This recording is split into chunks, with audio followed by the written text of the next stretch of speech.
فجر کے بعد اور نماز فجر سے پہلے پہلے کا ہوگا، یعنی اذان کے بعد درس جو ہے وہ شروع ہو جائے گا اور نماز سے پہلے 2-3 منٹ پہلے جو ہے وہ سنتوں کے لیے پھر وقت دیا جائے گا اور اس کے بعد پھر جماعت جو ہے وہ ہوگی انشاءاللہ۔ انسان کو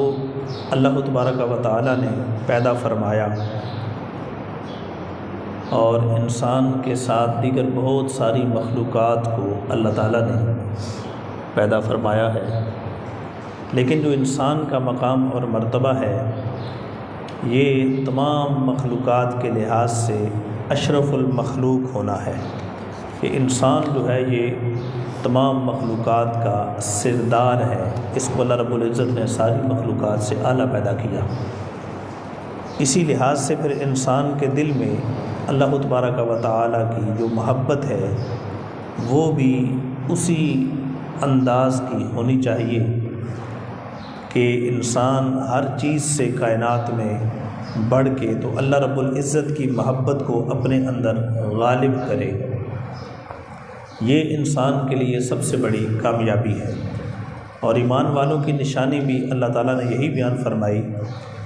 کہ ایمان والے جو ہوتے ہیں وہ اللہ کی محبت میں بڑے ہی سخت ہوتے ہیں، مطلب کیا کہ وہ اللہ سے بہت زیادہ محبت کرتے ہیں۔ اسی انداز میں ہمارے پاس بزرگان دین کے کچھ اقوال موجود ہیں کہ جنہوں نے اللہ کی محبت جو ہے اس کو اپنے اندر ڈالنے کے لیے اور اس پر پھر پختگی اختیار کرنے کے لحاظ سے جو انداز اختیار کیے ہیں وہ ہمارے سامنے موجود ہیں، جیسا کہ حضرت سفیان ثوری رحمہ اللہ تعالی نے حضرت رابعہ ادویہ ان کے بارے میں ذکر کیا کہ ان کا جس وقت آپس میں مکالمہ ہوا تو اس مکالمے کے دوران حضرت رابعہ ادویہ نے حضرت سفیان ثوری سے یہ پوچھا کہ آپ جو ہے مجھے یہ بتاؤ کہ سخاوت کیا چیز ہوتی ہے؟ تو حضرت سفیان ثوری جو تھے آپ فرمانے لگے کہ سخاوت یہ ہے کہ انسان کے پاس جو مال ہے وہ مال بندہ اللہ کی رضا کے لیے خرچ کرے، اس میں سے صدقہ و خیرات کرے، اللہ کی رضا کے لیے، انسانیت کی فلاح و بہبود کے لیے جب بندہ مال خرچ کرتا ہے تو یہ انسان گویا کہ سخاوت کر رہا ہے۔ اور دوسرے نمبر پر پھر سخاوت ہے انسان کی بدنی، کہ انسان جو ہے وہ اپنی جان تک کو پیش کر دے اللہ کی رضا کے لیے، تو یہ جو ہے یہ سخاوت ہے۔ جس وقت حضرت رابعہ ادویہ رحمہ اللہ تعالی انہوں نے یہ بات سماعت کی تو آپ فرمانے لگی کہ اخطأت، کہ تم نے سخاوت کی تعریف کو بیان کرتے ہوئے خطا کر ڈالی ہے، کہ سخاوت کی تعریف یہ نہیں ہے کہ بندہ جو ہے وہ اپنا مال خرچ کرے یا بندہ اپنی جان تک کا نذرانہ پیش کر دے، فرمایا یہ تعریف نہیں ہے سخاوت کی۔ سخاوت حقیقی معنی میں یہ ہے کہ تم اللہ کی عبادت کرو، اللہ کی عبادت کرو، اس لیے عبادت کرو کہ تم صرف اور صرف اللہ رب العزت کی ذات کو اپنے ساتھ راضی کر رہے ہو، یعنی کہ اس سے جزا کا تقاضا نہیں کرنا کہ میں عبادت کروں گا تو مجھے جنت ملے گی، میں عبادت کروں گا تو مجھے جہنم سے نجات ملے گی۔ فرمایا یہ تقاضا تم نے اپنے دل میں نہیں رکھنا، بلکہ صرف اور صرف اللہ کی رضا کے لیے تم نے عبادت کرنی ہے۔ حقیقی معنی کے اندر سخاوت جو ہے وہ یہ ہے، اور یہ وہ درجہ ہے کہ جو بندے کو اللہ کی انتہائی محبت انسان کے دل میں ہو، اس وقت پھر بندے کو یہ درجہ جو ہے یہ حاصل ہوتا ہے۔ اسی پر حضرت جنید بغدادی رحمہ اللہ تعالی نے حضرت سری سکتی رحمہ اللہ تعالی کا ایک انداز ذکر کیا۔ آپ فرمانے لگے کہ حضرت سری سکتی جو ہے ان کو اللہ رب العزت نے بڑا مقام اور بڑا مرتبہ عطا فرمایا، تو اس دوران آپ نے ایک مشاہدہ بیان کیا، اللہ رب العزت کی بارگاہ سے ایک مشاہدہ حضرت سری سکتی جو ہے انہوں نے بیان کیا، اور بطور مثال انہوں نے یوں ذکر کیا کہ جس طرح گویا کہ اللہ رب العزت نے 10,000 لوگوں کو پیدا کیا، 10,000 لوگوں کو اللہ تعالیٰ نے پیدا کیا۔ اب 10,000 لوگ جو ہیں جب وہ پیدا ہوئے تو ان میں سے ہر ایک بندہ یہ دعویٰ کر رہا ہے کہ میں اللہ سے محبت کرتا ہوں، ہر ایک بندے کا یہ دعویٰ ہے کہ میں اللہ سے پیار کرتا ہوں۔ حضرت سری سکتی فرمانے لگے کہ اتنے میں اللہ رب العزت نے دنیا کو پیدا فرما دیا۔ جب دنیا کو پیدا کیا اللہ تعالیٰ نے تو اب کیا ہوا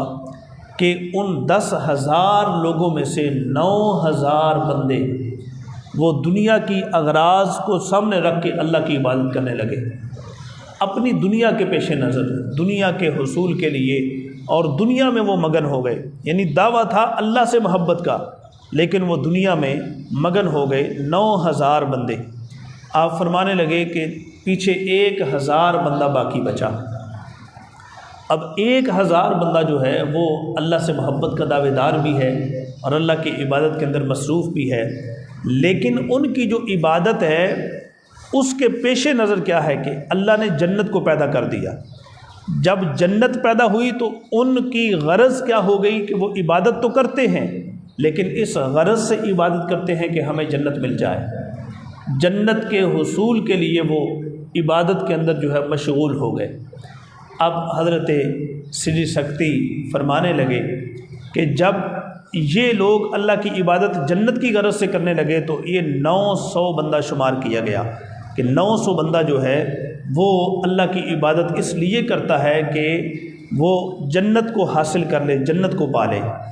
آپ فرمانے لگے کہ پھر اللہ تعالیٰ نے آزمائش کو پیدا کیا، بلا کو پیدا کیا، یعنی دنیا میں جو بیماریاں ہیں ان کو اللہ تعالیٰ نے پیدا کیا۔ اب جس وقت بیماریاں پیدا ہو گئی تو 10,000 بندوں میں سے 100 بندہ باقی بچا تھا۔ فرمایا ان میں سے کیا ہوا کہ 90 لوگ جو ہیں وہ عبادت تو اللہ کی کرتے ہیں، محبت کا دعویٰ بھی اللہ سے کرتے ہیں، لیکن ان کی عبادت کی غرض کیا ہے کہ ہمیں فلاں بیماری سے نجات مل جائے، ہمیں فلاں بیماری سے چھٹکارا مل جائے، فلاں مشکل سے ہم رہائی پا جائیں۔ تو یہ غرض ہے ان کی عبادت کی۔ 10 بندے پیچھے باقی بچ گئے تو حضرت سری سکتی فرمانے لگے کہ جب 10 بندے باقی بچے تو اللہ رب العزت نے ان بندوں سے فرمایا کہ تم جو ہے وہ میرے ساتھ محبت کا دعویٰ کرتے ہو اور میری عبادت بھی کرتے ہو، مجھے بتاؤ کہ میں نے دنیا پیدا کی، تمہاری غرض میں دنیا نہ آئی، میں نے جنت کو پیدا کیا تو تمہاری غرض عبادت کی جو ہے وہ جنت کی طرف متوجہ نہ ہوئی، میں نے پھر آزمائش کو پیدا کیا، ابتلا کو پیدا کیا، تو تمہاری غرض عبادت کی جو ہے وہ آزمائش اور ابتلا سے نجات کے لیے نہ ہوئی، تم پھر بھی عبادت میری کر رہے ہو، تو مجھے بتاؤ کہ وجہ کیا ہے؟ تو وہ بندے اللہ کی بارگاہ میں عرض کرنے لگے کہ مولا ہم تیری عبادت اس لیے کرتے ہیں کہ ہم تیرے ساتھ محبت کرتے ہیں، ہم تیری رضا چاہتے ہیں کہ تو ہم سے راضی ہو جائے۔ تو حضرت سری سکتی رحمہ اللہ تعالیٰ آپ فرمانے لگے کہ اب اللہ رب العزت ان بندوں سے یہ ارشاد فرمائے گا کہ تم وہ لوگ ہو جو حقیقت میں تم میرے ساتھ محبت کرنے والے لوگ ہو، یعنی تم حقیقت میں میرے ساتھ محبت کرنے والے لوگ ہو۔ یہ انداز تو ہے ان لوگوں کا کہ جن لوگوں نے اپنے من کے اندر اللہ رب العزت کی محبت کو اس انداز میں سمو لیا کہ ان کا اٹھنا بیٹھنا، چلنا پھرنا، کھانا پینا، ہر انداز ان کا جو ہے وہ اللہ کی محبت کا ثبوت پیش کرتا ہے۔ جیسا کہ اسی انداز میں ہمارے بزرگان دین نے اس چیز کو ذکر کیا ہے۔ فرمانے لگے کہ حضرت با یزید بستامی آپ فرماتے ہیں کہ اس میں ہمیں کیسے پتہ چلے گا کہ ایک بندہ جو ہے وہ اللہ سے محبت کرتا ہے، اور پھر ہمیں یہ کیسے پتہ چلے گا کہ اللہ کسی بندے سے محبت کرتا ہے؟ تو حضرت با یزید بستامی رحمہ اللہ تعالیٰ آپ فرمانے لگے کہ اس کا انداز یہ ہے کہ ایک ہے من یحب اللہ اور ایک ہے من یحبہ اللہ، کہ ایک ہے جس سے اللہ پیار کرے اور ایک ہے جو اللہ سے پیار کرے۔ فرمایا کہ من یحب اللہ، جو بندہ اللہ سے پیار کرتا ہے اس کی نشانی کیا ہے؟ وَهُوَ مَشْغُولٌ بِعِبَادَتِهِ سَاجِدًا وَرَاكِعًا، کہ وہ بندہ اللہ کی عبادت کے اندر مصروف ہو جاتا ہے، کبھی وہ سجدے کے اندر مصروف رہے گا تو کبھی وہ رکوع کے اندر مصروف رہے گا، کبھی وہ قیام میں مصروف رہے گا، یعنی اللہ کی عبادت میں وہ بندہ مصروف رہے گا۔ ان عجز عن ذالک، کہ جس وقت وہ سجدہ کر کر کے رکوع کر کر کے تھک جائے گا تو پھر وہ کیا کرے گا؟ فرمایا کہ استروحا الی ذکر اللسان، پھر وہ اپنی زبان سے اللہ کا ذکر کرے گا، اور زبان سے ذکر کرتے کرتے جس وقت بندہ تھک جائے گا، فرمایا استروحا الی ذکر القلب والتفکر، تو پھر وہ بندہ اپنے دل میں اللہ کا ذکر کرے گا، اپنی سوچ میں پھر وہ اللہ کا ذکر کرے گا۔ یعنی یہ اللہ سے محبت کا بندے کا انداز ہے، اور یہ اللہ سے محبت کی نشانی ہے کہ بندہ چین سے بیٹھ نہیں پا رہا، کہ محبت اتنی ہے اللہ سے کہ ہر وقت یہ اللہ کا ذکر کر رہا ہے، ہر وقت اللہ کے ذکر میں یہ مصروف ہے۔ فرمایا اس انداز میں بندہ جو ہے وہ اللہ کے ساتھ محبت کا دعویٰ کرنے کے بعد پھر اپنے آپ کو مشغول رکھتا ہے اس کی محبت میں۔ اور دوسرا انداز یہ ہے کہ جس بندے سے اللہ پیار کرے، فرمایا اس کی کیا نشانی ہے کہ کسی بندے سے اللہ پیار کرتا ہے، ہمیں کیسے پتہ چلے گا کہ یہ بندہ اللہ کا محبوب بندہ ہے؟ فرمایا اس کی حضرت بایزید بستامی فرمانے لگے اس کی نشانی یہ ہے کہ آتاہ سخاوتاً کا سخاوت البحر، اللہ رب العزت جس بندے سے پیار کرتا ہے اس بندے کو اللہ سخاوت کا بادشاہ بنا دیتا ہے۔ یعنی سخاوت اللہ اس بندے کو ایسی عطا فرماتا ہے کہ جس طرح سمندروں کی سخاوت ہے کہ سمندر سے کوئی چلو بھر کے لے جائے تو پھر بھی وہ اس پر جو ہے وہ گلہ نہیں کرتا، کوئی ڈول بھر کے لے جائے تو سمندر جو ہے اس کو ڈول بھر کے دے دیتا ہے، دریا کوئی نکال لے سمندر سے تو وہ دریا نکلنے کے باوجود سمندر جو ہے اس کی سخاوت میں کمی نہیں آتی۔ فرمایا اسی طریقے سے اللہ جس بندے سے پیار کرتا ہے اس بندے کو سخاوت کا بادشاہ بنا دیتا ہے۔ یعنی ایسا نہیں ہے کہ اس کی سخاوت بادشاہوں تک تو محدود ہو جائے اور جو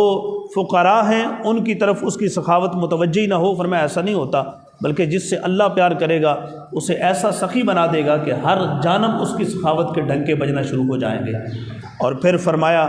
کہ دوسرے نمبر پہ وشفقتاً کا شفقت الشمس سے، اللہ اس بندے کو شفقت ایسی عطا فرمائے گا کہ جس طرح کہ سورج کی شفقت ہوتی ہے، یعنی سورج جو ہے وہ جس طرح ہر مکان کو ہر جگہ کو دھوپ دیتا ہے، روشنی دیتا ہے، اسی طرح جو اس بندے سے اللہ پیار کرے گا وہ اپنی محبت کی سوغات اور اپنی روشنی جو ہے وہ ہر طرف بکھیرتا ہوا نظر آئے گا، اس کے سامنے امتیاز نہیں ہوگا، وہ اللہ سے اللہ اس سے جب محبت کرے گا تو اللہ اسے یوں آزادانہ سوچ عطا فرما دے گا۔ اور پھر فرمایا وَتَوَاضُعًا كَتَوَاضُعِ الْأَرْضِ، جس بندے سے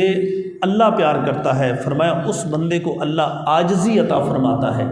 اور کس طرح کی عاجزی؟ فرمایا جس طرح کے زمین کو اللہ نے عاجزی عطا فرمائی۔ اب زمین ہے، زمین کو دیکھ لیں کہ زمین پر آپ جو ہے وہ اپنا ایک قدم رکھ کے چلیں تو پھر بھی یہ برداشت کرتی ہے، دو قدم رکھ کے چلیں تو پھر بھی یہ برداشت کرتی ہے، آپ زمین پر اپنا سارا بوجھ لاد دیں پھر بھی یہ برداشت کرتی ہے، یعنی کبھی اس نے گلہ نہیں کیا، کبھی اس نے شکوہ نہیں کیا۔ فرمایا جس بندے سے اللہ پیار کرتا ہے اس بندے کو اللہ زمین جیسی عاجزی عطا فرما دیتا ہے۔ تو اس بنیاد پر یقیناً اللہ رب العزت نے بندوں کو پیدا فرمایا۔ اب اس تخلیق کے بعد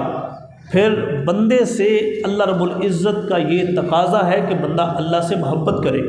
اور اس کی محبت میں پھر انسان آگے بڑھے، یہاں تک کہ انسان کی